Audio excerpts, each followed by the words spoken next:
Spoštovane gledalke in gledalci, dobrodošli nazaj v oddajo VV Faktor. Pogovarjamo se z Damjanom Damjanovićem o tem, kaj se dogaja v Slovenski filharmoniji in pa z Mitjo Čandrom, našim stalnim komentatorjem in pa tudi direktorjem zavoda Beletrina. Zdaj, Damjan, če sem jaz prav razumel, bi pravzaprav tebe minister Peršak moral ne odstaviti, ampak nagraditi, ker si pravzaprav se skušal v filharmoniji obnašati kot dober gospodar, ne? Zgodilo pa se ravno obratno. Drži tvoja trditev. Namreč zelo čudno je, da odstavijo direktorja. To je moje opažanje. Zelo čudno je, da odstavijo direktorja, ki je v bistvu zagnal neko vojno z sindikati ali sprejel napad sindikatov. Splošno znano je, da tožim sindikate za zakonitost oziroma nezakonitost stavke in upravičenost. Čakaj, ti jih tožiš kot direktor filharmonije? Kot direktor filharmonije. Vse v bistvu jaz sem tisti, ki mora zaščititi zavod pred morebitno škodo moralno ali ekonomsko. In zanimivo je to, ali pa preseneča dejstvo, da minister za kulturo ni počakal sodbe, kajti ta sodba bo zelo odločilnega pomena, kako bojo se javni zavodi v prihodnosti lahko sploh oblikovali, delovali in pa kdo jih bo vodil. In na koncu, če sem zelo praktičen, tu gre za javne zavode in za stroko. Vkolikor tega ne zaščitimo, ne moramo predati javne zavode zaposlenim, da bojo brez odgovornosti manipulirali in diktirali tempo in razvoj zavoda. Zdaj, sicer minister je pač ti naročil, da 15. novembra moraš zapustiti filharmonijo, drži, ne? Drži. Drži, ja, ampak zdaj ti greš v neke pravne boje zoper to odločitev, ne? Ja, jaz imam še tretjo obravnavo, imamo še 14. novembra, to je v zvezi z sindikati. Na sodišču. Tako je na sodišču. Zato tudi pozivam medije naj budno spremljajo, kako se bo to odvijalo. Saj je že več članov sveta name apeliralo, naj to tožbo umaknem.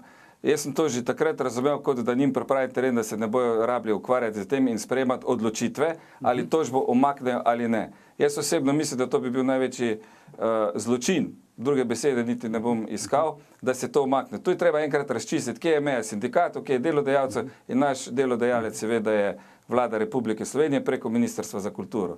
Jaz osebno bom vsekakor se poslužil vseh pravnih sredstev, da nekako demantiram sklep o razrešitvi, kajti tudi navedbe vse, ki jih je Ministrstvo za kulturo podalo v mojo razrešitev, ne ocenjujem, da sem kakršnokoli stvar naredil, ki bi škodovala zavodu. Greš pa na kaj, na upravno sodišče, kako? Tako je, na upravno sodišče. Kjer zahtevaš kaj? Razveljavitev tega sklepa ali kako? Absolutno. Razveljavitev tega sklepa in pa vseh očitkov, ki so not v teh sklepih. Zdaj, ali to drži, Damjan, da je zdaj pa že taka absurdna situacija, kar zadeva moč, vpliv zaposlenih pa sindikatov, to, da prašo ne mote najti več nobenega resnega dirigenta, ker se vsi dirigenti bojijo, da bodo zamenjani, ne? Nemški dirigent Kleibert je bil menda zamenjan zato ker je uvedel dvakrat na dan vaje, pa vaši zaposleni potem so mogli hoditi vaje, pa niso imeli časa, da bi fušali izven filharmonije. A držijo te govorice? Mislim, gospod Kleibert je bil dejansko Ferrari med Ferrari in ja, dogajale so se čudne stvari, tudi do mene je prišlo, da so takrat rekli bivšemu vodstvu, da vkolikor bo on nadaljeval s tem tempom delo zahtevami, da se bojo pač tudi takrat njemu uprli. Kar se pa tiče dirigentov, ki bi zdaj prevzeli to prihodnost šefa dirigenta, je vsekakor vezano na linč Uroša Lajovca, ki si ga nikakor ni zaslužil, to, kar je orkester z njim izvedel, kajti pošiljanje nekih neresnic v evropsko merilo seveda se zve v tem krogu in vsaj dva dirigenta ste mi rekla, ko sem jih še vedno nekako snubo, da če so pripravljeni v prihodnosti prevzeti te pozicije, so rekli, da ne, saj za njihov ugled to ni dobro, da jih po enem, dveh ali pa določenem času orkester pošljajo. Koliko pa zasluži takšen, recimo, tuj dirigent, če pride delati v filharmonijo? Recimo z enoletni aranžma. V kakšnih zneskih to govorimo? Jaz osebno sem imel dogovore s temi dirigenti, tukaj je George Pehlevenin, Emanuel Vijom in Kerelin, da so prejeli honorar za svoje dirigiranje. Znotraj tega sem jih obvezal, da morajo še storiti druge stvari. Zdaj odvisno, če imel 5 koncertov, recimo, je lahko zaslužil 25.000 evrov, če imel podvojene 50 in pa tudi več. 25.000 evrov kaj, na mesec, kako? Ne. Govorimo na letnem nivoju. Dogovor z njimi smo tak, da oddelajo 3 abonmajske koncerte, to sta 2 abonmaja za 10.000 evrov, se pravi 60.000 evrov, plus še vse ostalo zraven na letnem nivoju. Je to, s tem si nekako, bomo rekel, s to ponudbo ste ali pa smo konkurenčni na evropskem tržišču? Na evropskem tržišču že intendanti, to je en izraz za direktorje institucij, služijo od 200 pa do 600 tisoč evrov. Dirigenti svetovnega nivoja, evropskega nivoja pa tudi preko milijon. Čak, tvoj osebni dohodek, sicer to je itak javno dostopen podatek, je nekje verjetno med 2 in 3 tisoč evrov. 2360 evrov. Govorimo neto, ne? Ja. Ja. Kaj pa je recimo, kakšna pa plača, ne vem, direktorja Dunajske filharmonije? Njegove čisto, če ne vem, sem pa že prej omenil, da te cifre se vrtijo med 200 in 600 tisoč. Aha, to si mislil direktorja, jaz sem razumel, da misliš dirigente. Ja. No, ampak zdaj se pa očitno, to je vprašanje za oba, očitno se zdaj podobna zgodba začenja odvijati tudi v ljubljanski operi. Ne? Tam sedanji direktor Peter Sotošek-Štular je menda rekel, da se ne bo pojavil na razpis, ker slišim, ne, da noče doživeti podobne usode, kot jo doživljaš ti. Ne? In pol ure, preden sem šel se na to oddajo, sem dobil anonimko, bom malo sklonil glavo, da jo poberem, da jo uspem delno obnoviti. Anonimko, ki priča o tem, da tudi znotraj opere se začenja podoben spopad, ki se je odvijal v filharmoniji. Skratka, očitno se te zadeve zdaj, koliko se jaz kot novinar spomnim, se vedno začejo z nekimi anonimkami. Ne? A se zna podobna zgodba dogaja tudi v operi, Damjan? Ja, mislim, ali se je Sotošek že temu izognil pravočasno, ali kako? Mislim, jaz spet smatram za prijatelja in za zelo inteligentnega človeka. Ni lahko več, kot je kolega rekel prej v svojih izjavah, biti direktor bilo kjerga javnega zavoda v tej državi.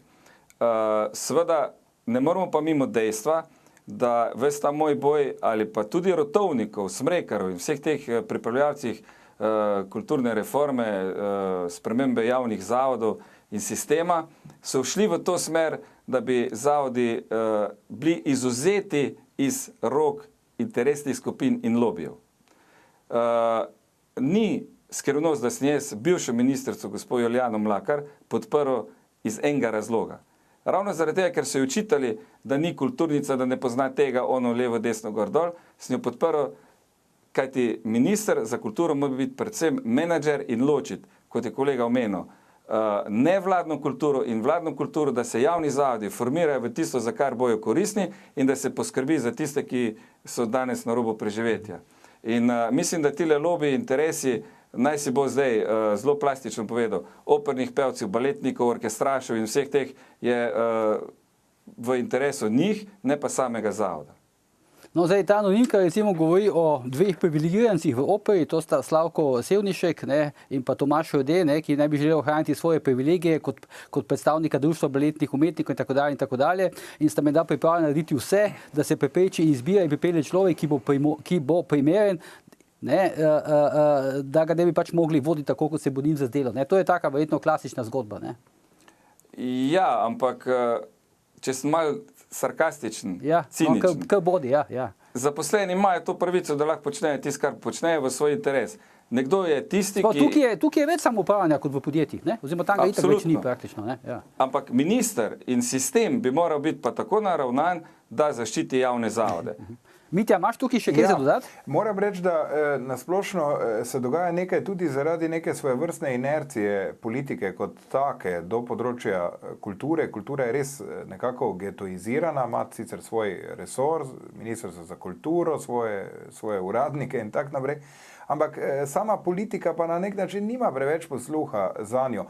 Ne morem seveda ne generalizirati, ker vedno znova se mi zdi to malce krivično tudi med poslanci, ki ne prihajajo iz kulturniških vrst, recimo Uroš Prikl in še nekateri drugi z veseljem prisluhnejo, če imamo kaj zapovedati, ampak generalno gledano pa nekako odrivajo kulturo izven svojega obzorja, ker jim na nek način tudi odgovarja situacija. Vsi ti prepiri medsebojni grejo na račun tega, da se kultura še bolj marginalizira, da javnost, ki ni neposredno udeležena, ima nek občutek, vse to so spet ti prepirljivi, privilegirani kulturniki in to nam vsem zelo, zelo škodi. In mislim, da bi politika morala prevzeti odgovornost, da ustvari okoliščine, v katerih se lahko res kultura razvija. Ne pa, da pravi, na nek način pravi, dajte se vi kulturniki zmeniti med sabo, kdo bo močnejši, bo pač zmagal.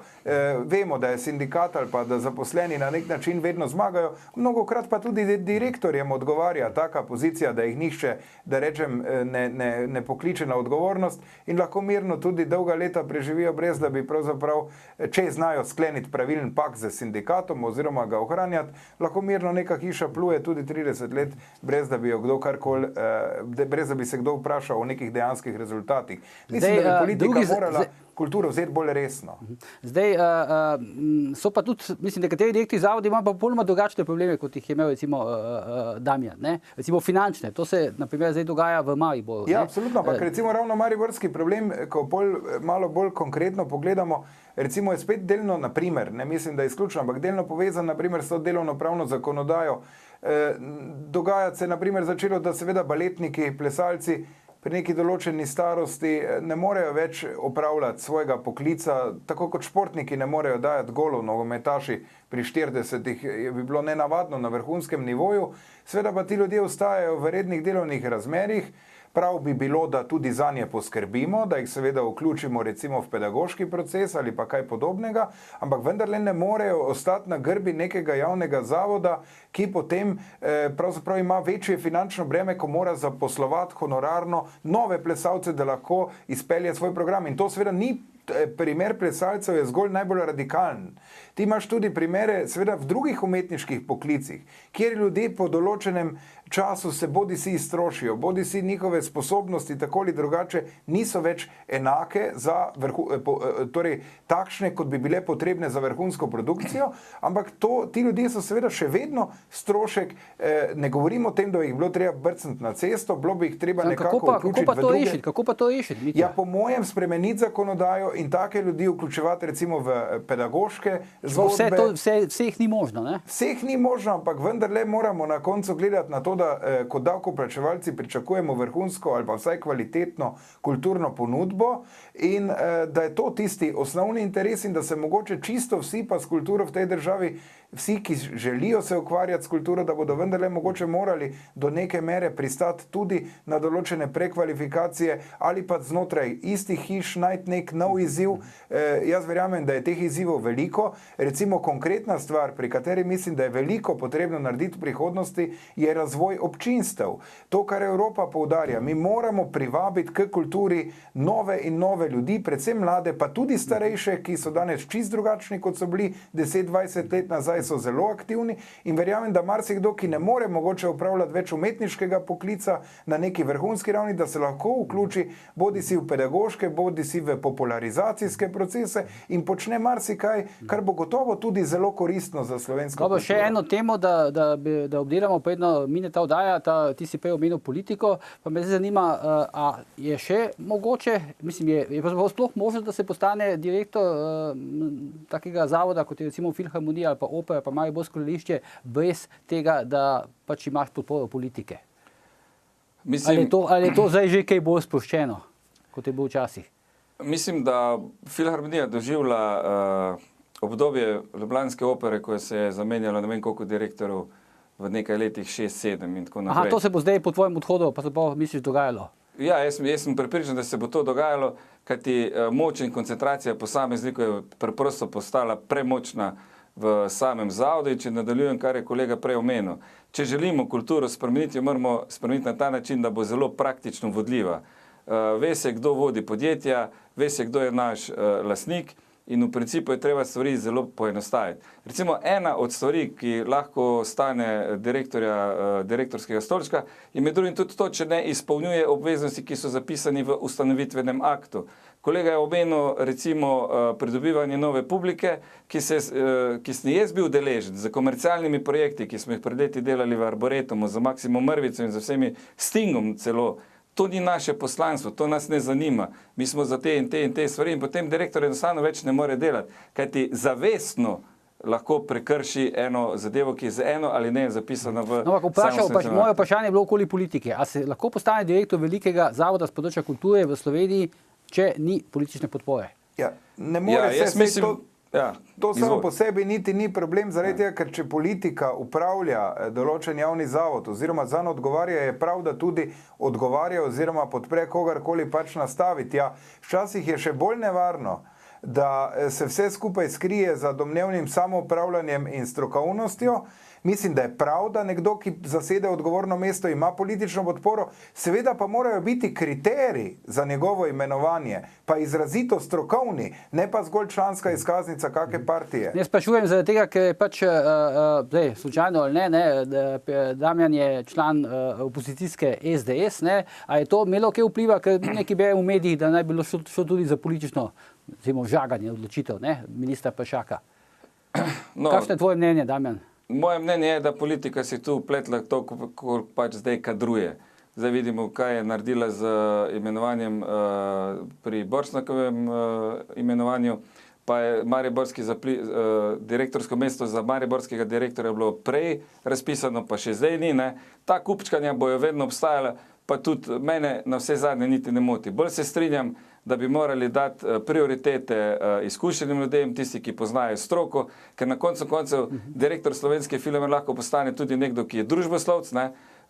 Pa zdaj ne vem, a bo si po ustanovitvenem aktu postavil 3 tele pomočnike, kajti niti ene od tistih, ki bi jih najprej vzel, se pravi pravne, ekonomske ali strokovne iz področja orkestra ali zbora, ne izpolnjuje. Lahko ima pa tukaj, samo 2. Nisem čisto točno razumel, kaj si mislil okoli Borštnika, ampak mislim, da novega direktorja Borštnikovega srečanja imamo zdaj, ne? Se pravi, je bil kasneje razpis narejen, imenovan za direktorja Ljubljanske opere, Mariborske opere pa še vedno traja.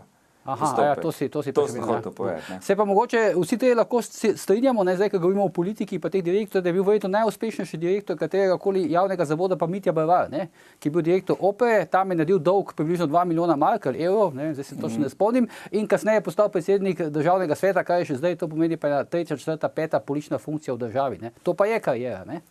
No, to je sanjska kariera in pa tudi, če smo zdaj pri politiki, ga je politika podpirala njegovega naslednika, kar jaz odobravam, da so s tem tudi indirektno pokrivali njegovo izgubo.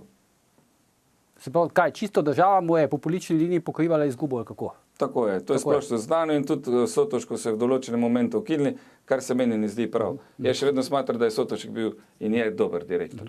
Mitja, imaš približno 20 sekund, če imaš kaj se dodati, potem moram jaz se zaključiti. Ja, jaz upam, da vse te razprtije na kulturniški sceni ne bodo ljudem priskutile kulture in da bodo še naprej radi brali knjige, hodili v teater in poslušali dobre koncerte. Damjan, najlepša hvala, da si prišel v studio, pa zdaj smo si malo osvetlili tvoj problem, ne?